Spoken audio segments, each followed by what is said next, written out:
দেখুন, গ্রাম বাংলায় বর্ষায় যে কী অপরূপ সৌন্দর্য, তো সেটা দেখার জন্যেই আমার বন্ধুরা মিলে আমরা আজকে বেরিয়েছিলাম দামোদরের পাড় ধরে। পাশ দিয়ে যে নদীটা আপনারা দেখতে পাচ্ছেন, এইটাই হচ্ছে সেই দামোদর নদী। আর অতিরিক্ত বর্ষার কারণে এখন দামোদর নদীতে প্রায় ভর্তি জল।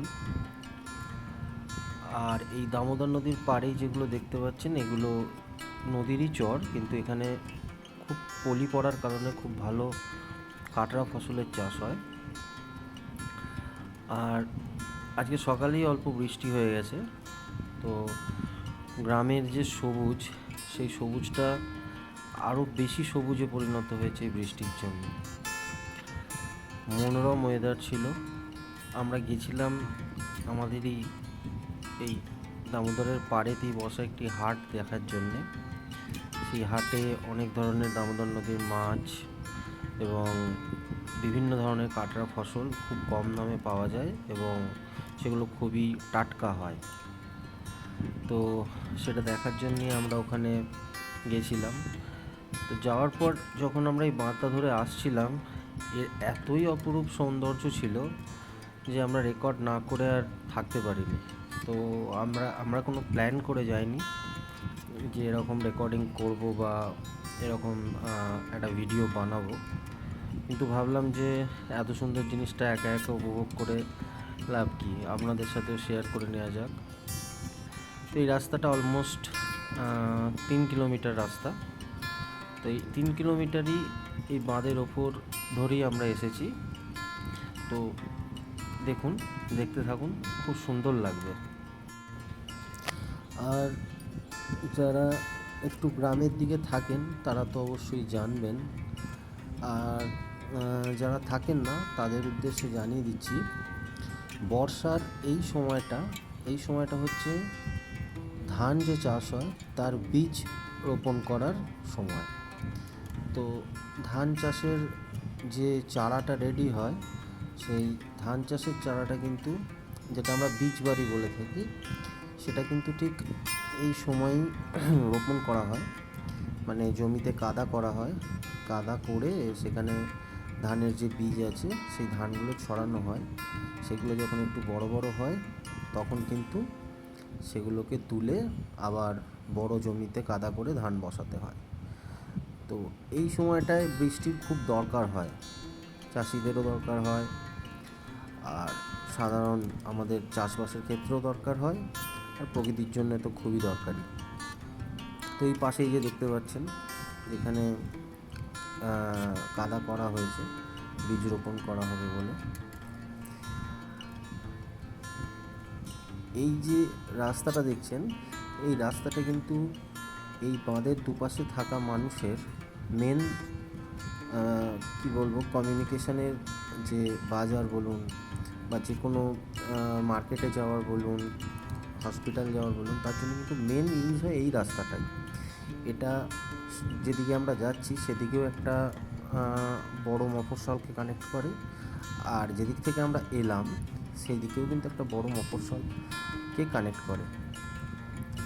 তো দেখতে থাকুন, ভালো লাগবে। আর যদি ভালো লাগে তাহলে লাইক আর সাবস্ক্রাইব করবেন, আমাদের পাশে থাকার চেষ্টা করবেন। আমরা অবশ্যই সবসময় চেষ্টা করি যে নতুন কিছু জিনিস, যে জিনিসটা আপনাদের অদেখা অজানা, সেই জিনিস এই চ্যানেলের মাধ্যমে আপনাদের সবার কাছে তুলে ধরতে। দেখুন কি অপূর্ব লাগছে, দিগন্ত জোড়া ফাঁকা মাঠ আর পেঁচা তুলোর মতন মেঘ ওপরে জমে আছে। এই দুপাশে কিন্তু মেনলি আদিবাসীদের বাস। তো আদিবাসীদের জীবনযাপন সম্বন্ধেও আমি একটা ভিডিও করার চিন্তাভাবনা নিয়েছি। সেটা এখনই হবে না, এদের একটা মেলা আছে খুব শিগগিরই। তো সেই মেলাটা যখন হবে তখন আমি চেষ্টা করব যে আদিবাসীদের যে জীবনযাপন, সেই জীবনযাপনের ওপরেও একটা ভিডিও করতে। তো আমরা এখন মাঠ ছেড়ে নেমে পড়লাম। বাঁধ ছেড়ে নেমে পড়ে আমরা একটা পাড়ার ভেতরে, গ্রাম একদম অত্যন্ত গ্রাম, এটা একটা ইন্টেরিয়ার বলতে পারেন, তার ভেতর দিয়ে আমরা যাচ্ছি। আর আমাদের গন্তব্য আমাদের বাড়ি।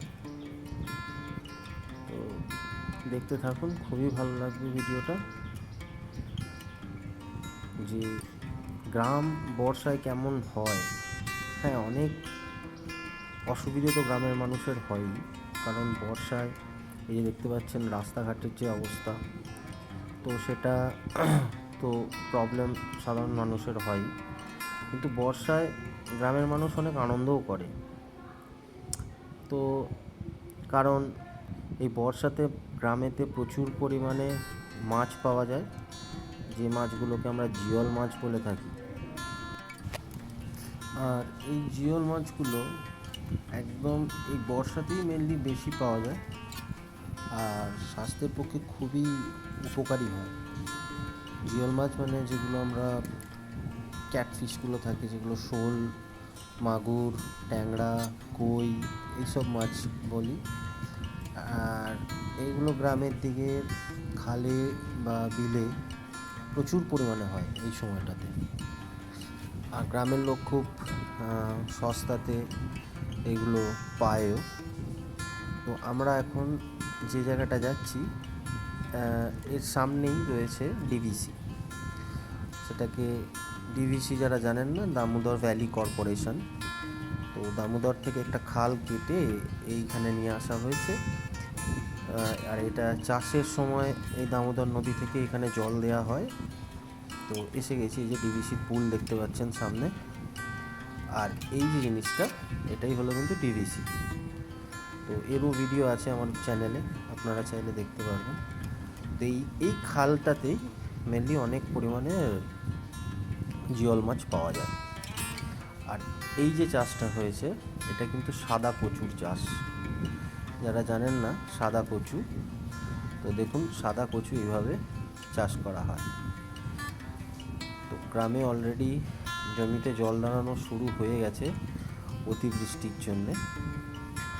তো আর জলের এখন প্রয়োজনও, জল যত দাঁড়াবে তত চাষিদের উপকার। এখন আমরা অলমোস্ট আমাদের গ্রামে প্রবেশ করে গেছি।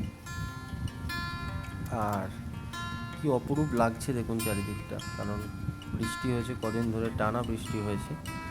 আর বৃষ্টি হওয়ার ফলে সবুজটা আরও সবুজ হয়ে গেছে। তো আমরা গ্রামের ছেলেরা যারা, তারা আমরা কিন্তু এইভাবেই মজা করি যখন বর্ষা হয়। এরপরেও যখন বর্ষা হবে দেখবেন ডিভিসিতে, দামোদর নদীতে যখন জল আরও বাড়বে, যে ভিডিওটা আমি দেখালাম সামনে, ওই জায়গাটাও জলে ভর্তি হয়ে যায়। যেটা ফাঁকা জায়গা, ওই জায়গাটাও জলেতে ভর্তি হয়ে যায়। যাক, ভিডিও আর খুব বেশি দীর্ঘায়িত করব না। আমরা পৌঁছে গেছি আমাদের গ্রামে। আপনারা যারা যারা এটা দেখছেন তারা সবাই ভালো থাকবেন, সুস্থ থাকবেন। আজকের মতন এতটুকু।